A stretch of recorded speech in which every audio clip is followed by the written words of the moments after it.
Hi, I'm Joe Smith, and welcome. It's 4th of July. My husband and I are on a little mini road trip, much smaller than we usually do to celebrate. He's doing the roller coasters, and I wanted to talk to you. Our day got slammed, and I didn't get everything done like I had hoped to. And I see some interference on the filming, and I hope it comes through clear. But immigration. My Many of my family members were immigrants to this country and not that long ago. My paternal grandfather came before or after World War I. One brother came before, one came after. I don't remember which is which.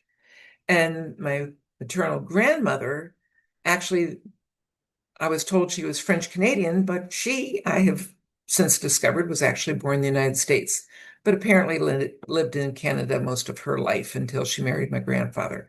She died young. In fact, all my relatives, my older relatives, are gone. They've passed on. So the questions I should have asked way back when there's somebody that could answer them for me, it's too late now. So I'm encouraging you to find out your heritage. Those stories that you pass down from family to family is part of your heritage, part of your culture, and it can be very important for you to know these things. When I think of what I do know about my paternal grandfather coming from England, he was in the paper business and they lived um, in New England for the most part, and he would read the trade papers, my dad would say. And when a position became open where he had a chance for advancement, he would take it. And dad said that there were times that he remembers that the dishes weren't even unpacked before they were on the move again. So he became very successful in his business of making paper. And his wife, my paternal grandmother, she died in her 40s, which was rather tragic for the entire family to have lost her so young. Now, on my mother's side, my I want to say that right, sorry about that. My maternal grandfather's family had settled in Ohio, and my grandmother was from Pennsylvania area. Her dad was a minister. Uh, And I was very blessed when I was young that I did have three great grandparents alive and got to know one of them extremely well, and that was the Methodist minister. The other, um,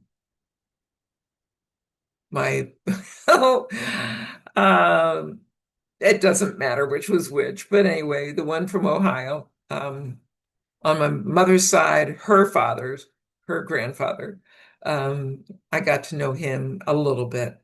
Now, my mother's grandmother, she was ill when she was later in life, and they never figured out exactly what she had, some sort of muscular problem, but was bedridden. And apparently, I took things up when I visited, a box of crackers or things like that. And she was quite pleased with it. And unfortunately, I don't recall that.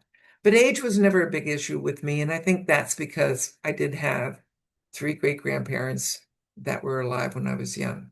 But back to the fact of we're immigrants from our heritage for the vast majority of us. Uh, it's important to get those family stories and learn them and know them and pass them down to give an idea of your family's culture. And not that long ago, David and I watched the series Roots again. And even though I knew of the trauma that slaves had endured, I don't think I really grasped it as much from the history books as I did from Alex Haley's book and the miniseries that they had. When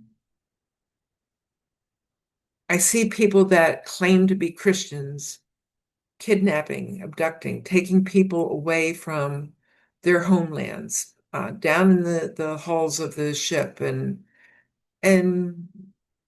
tortured and chained and barely anything to eat and lying in their own waste. It's appalling. And then how they were treated. And they were expected to just learn this language that was not theirs. And they were considered dumb and stupid. And they obviously weren't. I believe that anybody learns more than one language is a genius, especially when they become fluent in it, like a lot of the slaves had become. And then we have a lot of shame with our Native Americans, how we treated them. The history books said that the first winter when the Pilgrims landed, they wouldn't have made it through without the Indians, without the Native Americans. And then we treat them poorly. When you think of how would you feel if someone came just to take away your land that you had generation and generation in, and you revered the land, and here were people just coming in and taking it because they felt they had the right. So our American history isn't as wonderful as I'd like it to be, but it is what it is. There's shameful things with it, and then there are glorious things with it. But I hope you do celebrate your independence and continue to celebrate independence for others as they attain it in their worlds.